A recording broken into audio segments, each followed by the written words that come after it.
ಜನಿವಾರ ಹಾಕಿಕೊಂಡಿದ್ದ ಕಾರಣಕ್ಕೋಸ್ಕರ ಸಿಇಟಿ ಎಕ್ಸಾಮ್ಗೆ ಬಿಟ್ಟಿಲ್ಲ.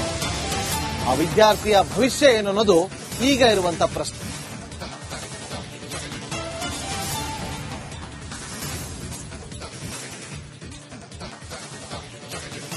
ಉನ್ನತ ಶಿಕ್ಷಣ ಇಲಾಖೆ ವಿರುದ್ಧ ಬ್ರಾಹ್ಮಣ ಸಮುದಾಯ ಈಗ ಸಮರಕ್ಕೆ ಧುಮುಕಿದೆ. ರಿಪಬ್ಲಿಕ್ ಕನ್ನಡದ ವರದಿ ಬೆನ್ನಲ್ಲೇ ಆಡಳಿತ ವಿಪಕ್ಷ ನಡುವೆ ವಾಕ್ಸಮರ ಕೂಡ ತಾರಕಕ್ಕೇರ್ತಾ ಇದೆ.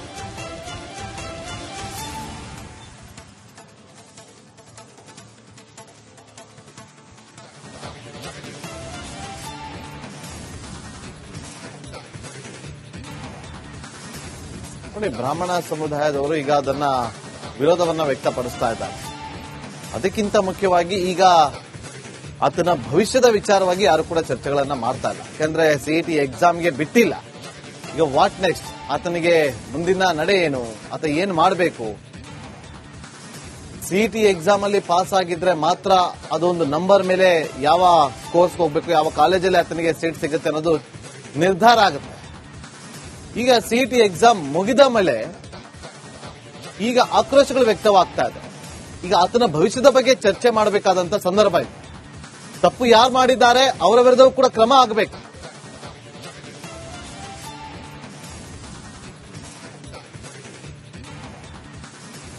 ಸರ್, ಇದು ಒಂದ್ ಜನಿವಾರಕ್ಕೋಸ್ಕರ ಒಂದ್ ಮ್ಯಾಥ್ಸ್ ಎಕ್ಸಾಮ್ ಬರೀಲಿಕ್ಕೆ ಕೊಟ್ಟಿಲ್ರಿ ಸರ್. ನಮ್ದು ಫುಲ್ ಬ್ರಾಹ್ಮಿನ್ ಸಮಾಜಿಗೆ ಏನಿದೆ ಒಂದ್ ಜನಿವಾರ ಕಡೆ ಬರ್ಗುಡ್ಸಲ್ಲ ಅಂದ್ರೆ ಏನ್ರಿ ಸರ್ ಇದು? ನಾನು ಫುಲ್ ರಿಕ್ವೆಸ್ಟ್ ಮಾಡ್ಕೊಂಡ್ರಿ, ಫುಲ್ ಕಟ್ ಮಾಡ್ಲಿಕ್ಕೆ ಬರಲ್ಲ, ತೆಕ್ಕೊಂಡ್ ಬರ್ಲಿಕ್ಕೆ ಬರಲ್ಲ, ಇದಕ್ಕೆ ಚೆಕ್ ಮಾಡ್ರಿ ಅಂತಂದ್ರೆ ಅವ್ರು ಕೇಳಿಲ್ಲ ಸರ್.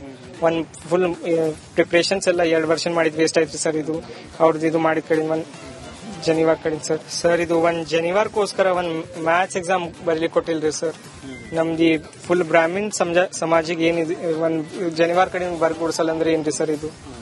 ನಾನು ಫುಲ್ ರಿಕ್ವೆಸ್ಟ್ ಮಾಡ್ಕೊಂಡ್ರಿ, ಫುಲ್ ಕಟ್ ಮಾಡ್ಲಿಕ್ಕೆ ಬರಲ್ಲ, ತೆಕ್ಕೊಂಡ್ ಬರ್ಲಿಕ್ಕೆ ಬರಲ್ಲ, ಇದಕ್ಕೆ ಚೆಕ್ ಮಾಡ್ರಿ ಅಂತಂದ್ರೆ ಅವ್ರು ಕೇಳಿಲ್ಲ ಸರ್. ಒಂದ್ ಫುಲ್ ಪ್ರಿಪರೇಷನ್ಸ್ ಎಲ್ಲ 2 ವರ್ಷ ಮಾಡಿದ್ ವೇಸ್ಟ್ ಆಯ್ತು ಸರ್. ಇದು ಅವ್ರದ್ದು ಇದು ಮಾಡಿದ ಕಡೆ ಒಂದ್ ಜನಿವಾರ ಕಡೆ ಸರ್ ಬಂದ್ ನೋಡ್ರಿ ಸರ್, ಅವನಿಗೆ ಬಿಟ್ಟರ್ರಿ ಸರ್. ನಿನ್ನ ನಾ ಹೋಗಿಲ್ಲ, ನಾ ಗಾಡ್ಗಪುರಕ್ಕೆ ಹೋಗಿದ, ಅವ್ನಿಗೆ ಒಣ ಒಂದ್ ಜನಿವಾರ ಸಲುವಾಗಿ ಬ್ಯಾಡ್ ಅಂದ್ರು ನೋಡ್ರಿ ಸರ್. ಅವ್ನಿಗೆ ನಾವ್ ಹೆಂಗ್ ಮಾಡ್ಬೇಕ್ರಿ ಸರ್? ಅಲ್ಲ, ಅವ್ನಿಗೆ ಆರ್ಗ್ಯುಮೆಂಟ್ ಮಾಡಿ ಒಳಗೆ ಎಂಟ್ರಿನೇ ಮಾಡಿಬಿಡ್ಸಿಲ್ಲ. ಅದು ತೆಗಿದ್ರೆ ನಿಂಗೆ ಒಳಗ್ ಬಿಡ್ತೀವಿ. 40 ಮಿನಿಟ್ಸ್ ಇದು ಮಾಡೇನ್ರಿ ಸರ್. ಅಲ್ಲಿ ಮತ್ತೊಬ್ರು ಪೊಲೀಸರು ಅಂತಾರಂತ ಇದು ಏನದನ್ನ ಏನೋ ಮ್ಯಾಲ ಹೋಗಿ ನೀ ಆನ್ಸರ್ ಬರಂತ ನಿನ್ನೆ ಪಾಸಿ ಹಾಕೊಡೋದ್ರೆ ನಾವ್ ಏನ್ ಮಾಡ್ಬೇಕು, ಮ್ಯಾನೇಜ್ಮೆಂಟ್ ಏನ್ ಮಾಡ್ಬೇಕು ಅಂತಾರಂತ್ರಿ ಸರ್. ನನಗೆ ಹಂಗ್ ಮಾಡ್ಬೇಕು ನೋಡ್ರಿ ಸರ್. ಹೇಳ್ರಿ ನೀವರ ಹೇಳ್ರಿ ಸರ್, ಹಂಗ್ ಮಾಡ್ಬೇಕು. ನನಗ್ ನ್ಯಾಯ ಬೇಕ್ರಿ ಸರ್. ನನಗೆ ಅವ್ನಿಗೆ ಇಂಜಿನಿಯರ್ ಇದೆ ಹೊಂಟೋಯ್ ಸರ್. ಕನ್ಸ 2 ವರ್ಷ ಸರ್. ನಾವು ಬೇರೆ ಕಡೆ ಕೋಚಿಂಗ್ ಅಟ್ಟಿ 2-3 ಲಕ್ಷ ರೂಪಾಯಿ ಬಾಕಿ ಮಾಡಿ ಎಲ್ಲ ದುಡ್ದು ಮಾಡಿ ತಂದು ಬಡ್ಡಿಲಿಂದ ತಂದು ತುಂಬಿದೇವು ಸರ್. ನಾವು ಹೆಂಗ್ ಮಾಡ್ಬೇಕೀಗ? ನನಗ್ ನ್ಯಾಯ ಬೇಕು ಸರ್. ಅದೆಲ್ಲ ನಂಗೆ ಗೊತ್ತಿಲ್ಲ ಸರ್. ನಂಗೆ ನ್ಯಾಯ ಬೇಕು ನೋಡ್ರಿ, ನ್ಯಾಯ ಕೊಡಿಸ್ರಿ ಸರ್. ನನಗೆ ಯಾವ ರೀತಿ ಒಂದು ಫಲಿತಾಂಶ ಬರ್ತದ? ಈ ರೀತಿ ಏನು ಇಂಜಿನಿಯರ್ ಯಾವ ರೀತಿ ಒಂದು ಕನಸು ನೀವು ಕಂಡಿದ್ದೀರಿ ಸರ್? CS ಮಾಡಿಸ್ಬೇಕು ಅಂದೇನು ದೊಡ್ಡ ಮಗನ ನನ್ನ CS ಏನ ಸರ್, ನೀವು CS ಮಾಡಿಸ್ಬೇಕು ಅಂದಿದ್ದೇವೆ ಸರ್. ನಾವು ಸಾಫ್ಟ್ವೇರ್ ಇಂಜಿನಿಯರ್ ಆಗ್ತಾನ ಅಂತ ನಾವು ಕನ್ಸಿದ್ ಸರ್. ಅಂತದ್ ಹೋಗಿ ಈಕಕ್ಕೆ ಹಿಂಗ ಆಗೋಗ್ಯದ ನೋಡ್ರಿ ಸರ್. ಎಲ್ಲ ಪರೀಕ್ಷೆ ಫಸ್ಟ್ ದಿನ ಬಿಟ್ಟು ಸೆಕೆಂಡ್ ಆಗಿ ಬಿಡಲ್ಲ, ಜನಿವಾರ ಅಂತ್ರಿ ಸರ್. ಜನಿವಾರ ಕಾಣಿಸ್ತದೆ. ಇದು ಹಗ್ಗ ಅದ ಅಂತ. ಆ ಹಗ್ಗ ಅಲ್ಲರಿ ಸರ್ ಅಂತ ಹೇಳಿದ್ರು. ಅವ ಎಷ್ಟು ಅಂದ ಅಲ್ಲ, ನಮ್ಮ ಪಪ್ಪ ತೆಗಿಬೇಡ ತೆಗೆಲ್ಲ ಅಂತಂದ್ರು ಸುದ್ದೆ. ಅದ್ ತೆಗ್ದ್ರೆ ಎಂಟ್ರಿ ಇಲ್ದಾರ ಇಲ್ಲ ಅಂತ ಓಡ್ಸಾಕ್ಯಾರ ಸರ್. ಅವ್ರು ಮಹತ್ವ ಏನು ವಿಶೇಷತೆ ಅಂದ್ರೆ ನಮ್ಮಲ್ಲಿ ಅದು ಒಂದು ದೊಡ್ಡ ಪ್ರಮಾಣದಾಗ ಮುಂಜಿ ಮಾಡ್ತಾರ್ರಿ ಸರ್. ಅದು ಮುಂಜಿ ಮಾಡಿ ಅದು ಹಾಕ್ತಾರ್ರಿ. ಅದು ಏನಾರ ಕೆಟ್ಟದಾದ್ರೆ ಅದು ತೆಗಿಲಿಕ್ ಬರ್ತದ್ರಿ, ಇಲ್ದಾರ ತೆಗಿಲಿಕ್ ಬರಲ್ದದು. ಅದು ತೆಗ್ದ್ರು ಅಂತಂದ್ರೆ ಎಲ್ಲರ ಮಣ್ಣಿಗೆ ಹೋದ್ರ ಅಥವಾ ಏನಾರ ಸೂರ್ಯಗ್ರಹಣ ಹಿಡಿದ್ರ ಅಥವಾ ಏನಾರ ಇದು ಆ ಮಸೀದ್ ಇತ್ತಂದ್ರೆ ತೆಗಿತಾರ ಸರ್.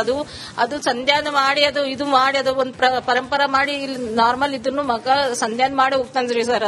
ಅದು ಇದ್ರೆ ನಮ್ಮಲ್ಲಿ ಸಂಧ್ಯಾನ ಅದು ಮಾಡ್ಲಿಕ್ಕೆ ಬರ್ತದ, ಇದ್ರ ಬರಲ್ಲ. ಕ್ಯಾಮ್ರಾ ಪರ್ಸನ್ ಭರತ್ ಜೊತೆ ನಾನು ಮಲ್ಲಿಕಾರ್ಜುನ ರಿಪಬ್ಲಿಕ್ ಕನ್ನಡ, ಬೀದರ್.